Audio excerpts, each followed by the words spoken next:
الحمدللہ رب العالمین والصلاة والسلام علی رسولہ الکریم وآلہ وصحابہ اجمعین برحمتک یا ارحم الراحمین وما بعد اعوذ باللہ من الشیطان الرجیم بسم اللہ الرحمن الرحیم۔ عزیز بھائیوں اور عزیز بہنوں اور پیارے بچوں، السلام علیکم ورحمۃ اللہ وبرکاتہ۔ بھائیوں اور بہنوں، پھر حاضر ہوں آپ کی خدمت میں سیرت النبی کے سلسلے میں۔ تو شروع کرتا ہوں دعوت کے ابتدائی سالوں سے، جب نبی اکرم صلی اللہ علیہ وسلم کو ارشاد باری تعالیٰ ہوا کہ آپ اس کی تبلیغ کیجیے۔ جبریل علیہ السلام 2 دفعہ وحی لے کر آ چکے تھے۔ اس کے بعد پھر اس چیز کا اعادہ کیا گیا کہ اس چیز کو اب اس تبلیغ کو، اس اللہ کے حکم کو پھیلایا جائے۔ تو دعوت کے پھر نبی اکرم صلی اللہ علیہ وسلم نے جو پہلے 3 سال ہیں، بس یہ صرف عزیز و اقارب ہی نبی اکرم صلی اللہ علیہ وسلم کے مخاطب رہے، اور ان 3 سالوں میں صرف 4 شخصیتیں مسلمان ہوئیں۔ 3 سالوں میں آپ اس کو ناکامی نہیں کہہ سکتے کہ نبی اکرم صلی اللہ علیہ وسلم کی یہ ناکامی تھی تبلیغ کی۔ نبی کبھی ناکام نہیں ہوتا، بس وہ ابتدائی مراحل میں یہ مشکلات ہوتی ہیں۔ سید المرسلین امام کائنات نے اپنی جدوجہد جاری رکھی، اور سب سے جو پہلے مسلمان ہوئے، ان میں اکثر لوگ کہتے ہیں کہ پہلے کون ہوا۔ اللہ کے ان کی ترتیب اس طرح بیان ہوئی ہے، اتنی خوبصورت ترتیب بیان کی گئی ہے کہ کوئی کسی کو کہہ نہیں سکتا کہ کون پہلے اسلام قبول، کس نے پہلے اسلام قبول کیا۔ سب سے پہلے اسلام قبول کرنے والوں میں حضرت خدیجہ الکبریٰ رضی اللہ تعالیٰ عنہا، اور پھر حضرت ابوبکر صدیق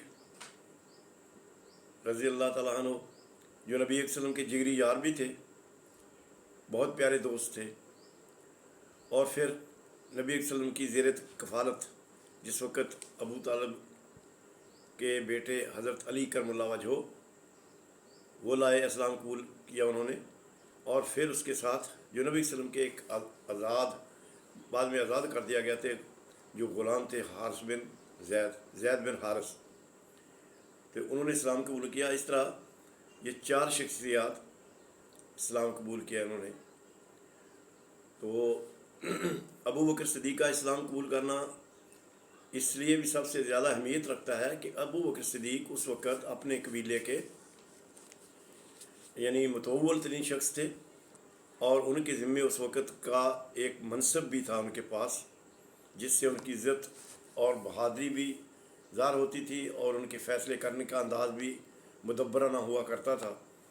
تو یہ ان کے پاس ایک اپنا مرتبہ تھا کہ جو دیر کہتے ہیں، جس کو کوئی انسان قتل ہو جائے تو ان کے درمیان صلح کرانی یا ان کا فیصلہ کرنا، اور ان کو دیت لے کر دینی، ان کو معاوضہ لے کر دینا، یہ ساری ذمہ داریاں حضرت ابوبکر صدیق کے پاس تھی۔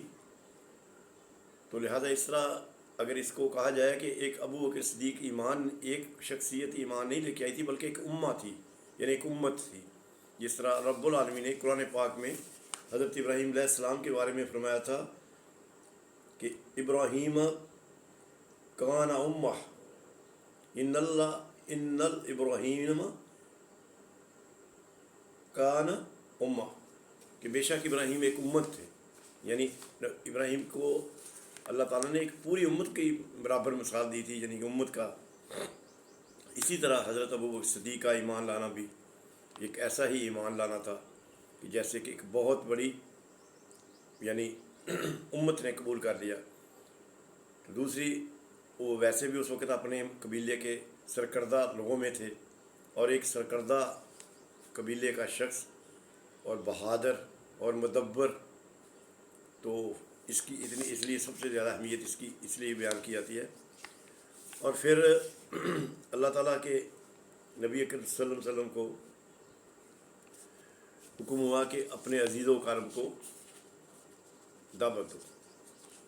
اچھا، وہ میں ایک اور بات کرنا چاہ رہا تھا کہ حضرت ابوبکر صدیق کا ایمان لانا اس لیے بھی اہمیت رکھتا تھا کہ جب بعد میں جو اللہ رب العالمین نے 10 صحابہ کا عشرہ مبشرہ کہا گیا ہے کہ یہ 10 صحابہ ایسے تھے جن کو اللہ تعالیٰ نے دنیا میں ہی جنت کی خبر دے دی تھی، ان میں سے 6 6 صحابی صرف اور صرف حضرت ابوبکر صدیق کے کہنے پر تشریف لائے تھے اور اسلام قبول کیا تھا۔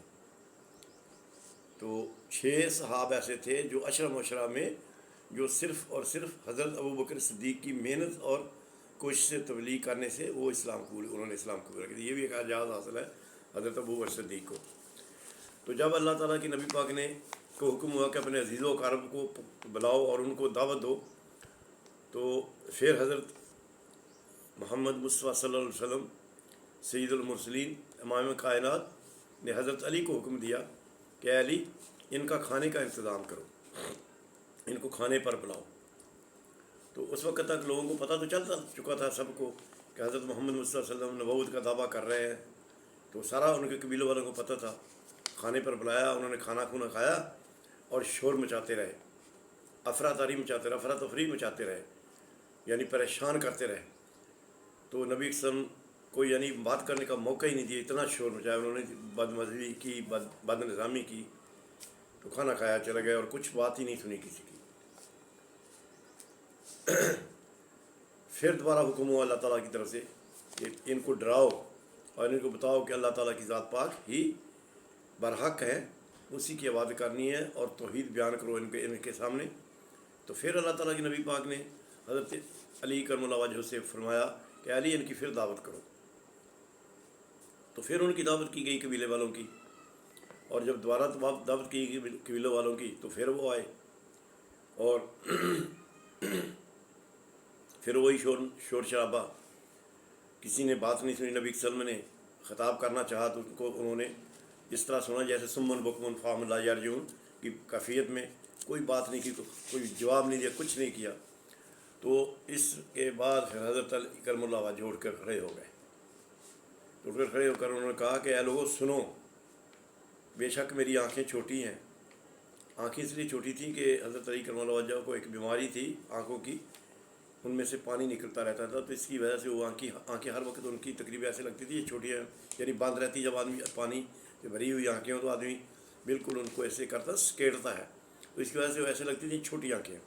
تو خطاب کے دوران انہوں نے یہ کہا اے لوگوں سنو، میری آنکھیں بے شک چھوٹی ہیں اور میں چشم اشوب کا بیماری بھی مجھے لاحق ہے، لیکن میں پھر بھی حضرت محمد مصطفیٰ صلی اللہ علیہ وسلم امام کائنات کا ساتھ دوں گا۔ تو لوگوں نے کہہ کے لگائے، مذاق اڑایا کہ کیا واہ، ایک ایسا بچہ جو حضرت علی کرم اللہ وجہ قد کے بھی چھوٹے تھے، تو ایک ایسا بچہ جو چھوٹا سے قد والا ہے اور بیمار ہے، آنکھیں اس کی صحیح نہیں ہیں، اور وہ یہ ساتھ دے رہا ہے، اس کا ساتھ کیا ساتھ ہوگا؟ تو یہ مذاق اڑایا گیا۔ تو پھر اللہ رب العالمین نے پیارے محبوب سیدنا محمد صلی اللہ علیہ وسلم کو فرمایا کہ اے نبی ایک قدم آگے بڑھائیے، اپنے قبیلے والوں کو ڈرائیے، ان کو بلائیے، ان کو ڈرائیے، ان کو سمجھائیے، اب ایک قدم اور بڑھائیے۔ تو پھر اللہ تعالیٰ کے نبی پاک نے وہ قدم اٹھایا۔ اس وقت قبیلے میں یہ رواج تھا کہ جب کبھی کوئی دوسرا قبیلے پر حملہ کرتا تھا، عربوں میں رواج تھا، تو ایک شخص دوڑ کر ایک پہاڑی کے اوپر چڑھ جاتا اور اپنے کپڑے پھاڑ لیتا اور ننگا ہو جاتا اور پھر زور سے آوازیں لگاتا۔ عربی میں وہ الفاظ اس طرح ہیں، وَأَصْبَاحَ، تو لوگ سمجھتے کہ کوئی آفت آنے والی ہے تو لوگ اکٹھے فوراً بھاگ کے اکٹھے ہو جاتے۔ تو یہ طریقہ کار تھا لوگوں کو بلانے کا، اور نبی صلی اللہ علیہ وسلم نے بھی وہی طریقہ اختیار کیا، لیکن اس کے اندر جو شرم و حیا کا پہلو تھا اس کو نہیں چھوڑا۔ نبی صلی اللہ علیہ وسلم نے کپڑے نہیں اتارے، نہ کپڑے پھاڑے، ایک جو نبی کی شان ہے اس طریقے سے پہاڑی پر چڑھ گئے۔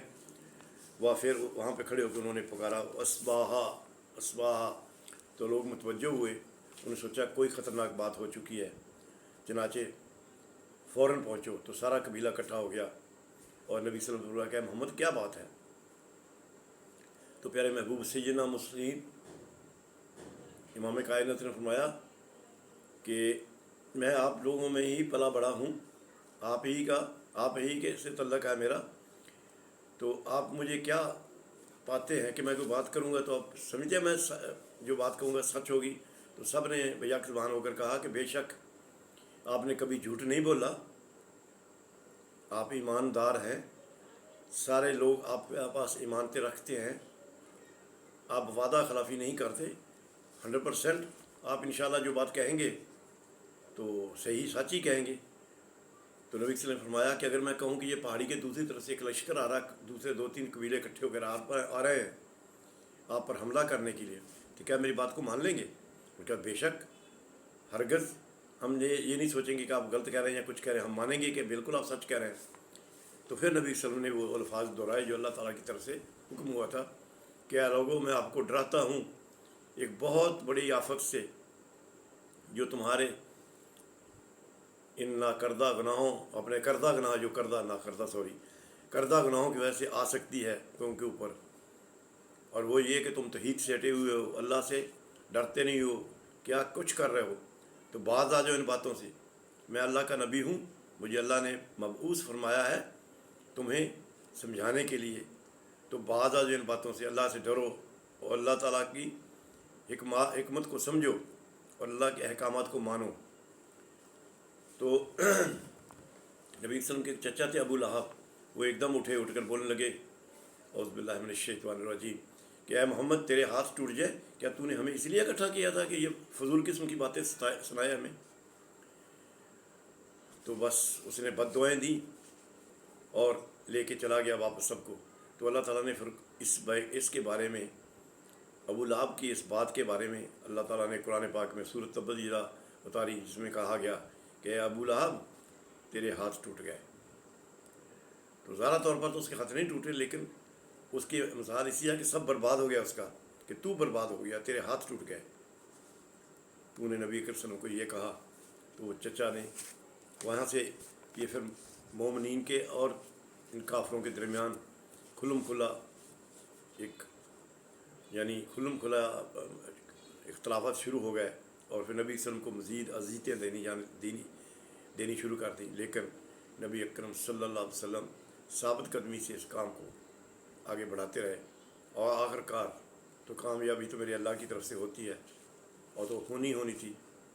پھر وہی مکہ جہاں پہ اتنی تکلیفیں، اتنا کچھ کیا کہ نبی صلی اللہ علیہ وسلم کا کھانا بند کر دیا گیا. قبیلے کو نبی صلی اللہ علیہ وسلم کو حضرت ابو طالب کے ساتھ یہاں سے نکال دی گیا مکے سے. 3 سال تک گھاٹی ابی طالب میں رہے، یہاں تک نوبت آ چکی کہ کھانا نہ کھایا، کئی دن درختوں کے پتے کھا کر گزارا کیا. بہت کچھ ہوا، آہستہ آہستہ بیان کرتا رہوں گا آپ کے سامنے. کہنے کا مطلب کہ ان سب تکلیفوں کے باوجود آخر کامیابی میرے پیارے محبوب سیدنا مسلم امام کائنات کے حصے میں ہی آنی تھی، اور آئی. اور اسی مکہ میں ایک دن پھر مکہ کو فتح کرتے ہوئے داخل ہوئے. تو آج اتنا ہی، پھر انشاءاللہ کل یہیں سے پھر سٹارٹ کریں گے کہ اس کے بعد پھر کیا تکلیفیں آئیں، نبی صلی اللہ علیہ وسلم کو کس طرح انہوں نے تنگ کیا، اور پیارے محبوب سیدنا مرسلین نے پھر کس طرح ان کو برداشت کیا. دنیا کی کوئی ایسی تکلیف نہیں انہوں نے چھوڑی جو نبی کو نہیں دی، اور نبی صلی اللہ علیہ وسلم نے ان کو ثابت قدمی سے سہا، برداشت کیا، اپنی منزلوں کی طرف چلتے رہے، اور کارواں بناتے گئے، اور کارواں بنتا گیا. آخر ایک دن ایسا آیا کہ جس دین کا سر بلند ہوا، اور جو منصب میرے پیارے محبوب کو دیا گیا تھا اللہ کی طرف سے نبوت کا، اس کو صحیح معنی میں اس کا حق ادا کیا، اور اللہ کے دین کو نافذ کر کے دکھایا، اور جو آج تک چل رہا ہے قیامت تک چلتا رہے گا. اور خاتم النبیین کا جو ایک اللہ تعالیٰ نے منصب دیا ہو تو اس کو بھی پورا کیا. بے شک کتنے بے غیرت قسم کے لوگ اس ختم النبی کے منصب کا ڈاکہ مارتے رہے، لیکن اللہ نے سب کو برباد کیا، اور برباد کرے گا انشاءاللہ. اور میرے اللہ کا دین ہی کامیاب رہے گا، وہی ثابت ہو کر رہے گا. جیسے کہ اللہ نے قرآن پاک میں فرمایا ہوا کہ دین تو ایک ہی ہے جو توحید کا دین ہے، باقی جتنے مذاہب ہیں، جتنے دین ہیں، سب کو برباد کیا جائے گا، اور قیامت والے دن صرف اور صرف اسی ایک دین کو قبول کیا جائے گا، کسی دوسرے دین کو قبول نہیں کیا جائے گا. تو یہ تھی باتیں وہی اللہ تعالیٰ کے نبی کی اور نبی اکرم صلی اللہ علیہ وسلم کی زندگی کے حالات جو میں بیان کرنا چاہ رہا ہوں. انشاءاللہ بإذن اللہ کی رحمت سے، آپ بہن بھائیوں کی دعاؤں سے انشاءاللہ اس کو کنٹینیو رکھوں گا. اور اس لیے ضروری ہے کہ ان باتوں کا ہمارے بچوں تک پہنچنا بہت ضروری ہے. آج معاشرہ اتنا بگڑ گیا ہے، یہ انٹرنیٹ کا دور ہے، اور بچے ہمارے بہت کچھ جانتے ہیں سوائے دین کے۔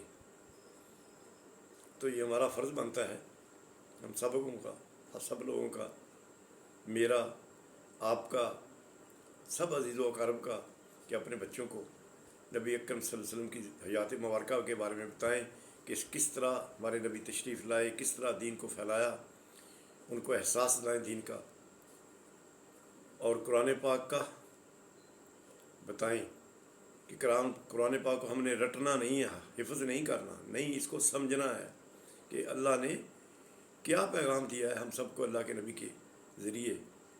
نماز پڑھیں تو یہ پتہ ہونا چاہیے ہم کو، ہمارے بچوں کو، اس نماز میں ہم کیا کہہ رہے ہیں، کس سے کہہ رہے ہیں، کون سی ہستی ہے جس کے سامنے ہم کھڑے ہیں، ہمارا مانگنے کا انداز کیا ہونا چاہیے، کس طرح مانگیں اپنے رب سے، تو کس طرح اس کو خوش کریں، کس طرح اس کو راضی کریں۔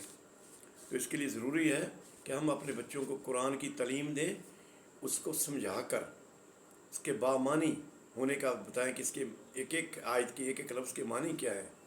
تو جب پھر بچے یہ سمجھیں گے اور انشاءاللہ ان کے اندر جو دین آئے گا، اور پھر وہ دین کو کوئی بگاڑ نہیں سکتا جب آپ لوگوں کو، بچوں کو قرآن پاک کی تعلیم سمجھانے کے انداز میں دیں گے۔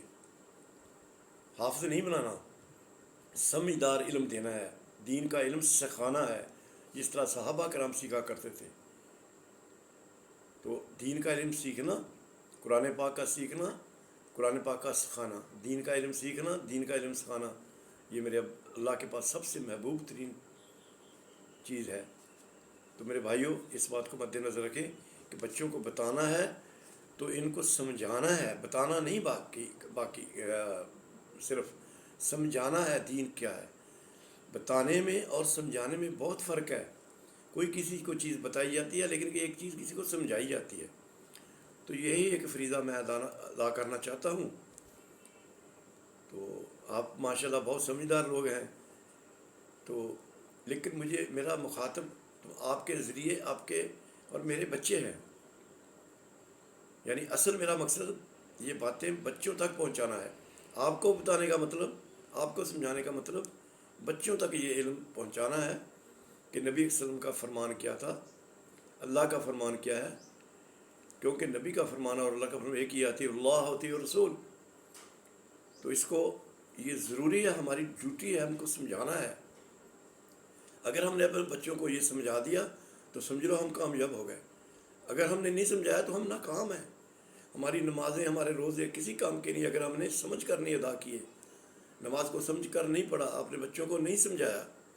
تو یہ سب سے بہترین چیز یہی ہے کہ اپنے بچوں کو، اپنے اہل خانہ کو ہر بات کا سمجھائیں کہ یہ دین کیوں آیا، کیوں اللہ تعالیٰ نے اس دین کو اتارا۔ کیونکہ جب بھی کوئی نبی پیدا کیا، جس وقت بھی دنیا پر انسان کو اتارا گیا، اس وقت سے لے کے آج تک ایک ہی چیز جو اللہ تعالیٰ کو محبوب ہے، اس کے لیے بھیجا گیا، اسی کے لیے نبی بھیجے گئے، وہ توحید ہے۔ توحید کو سمجھنا ہوگا ہم لوگوں کو، توحید کو سمجھ کر وہ چیز ہی اپنے بچوں کو سمجھانی ہوگی۔ بس یہ باتیں ہیں۔ آج بات کو تھوڑی لمبی ہوگی، معاف کرنا، پھر کل حاضر ہوں گا انشاءاللہ نیکسٹ ویڈیو میں۔ اجازت دیں، والسلام علیکم ورحمۃ اللہ وبرکاتہ۔ سبحان ربک رب العزت عما یصفون وسلام المرسلین والحمد للہ رب العالمین۔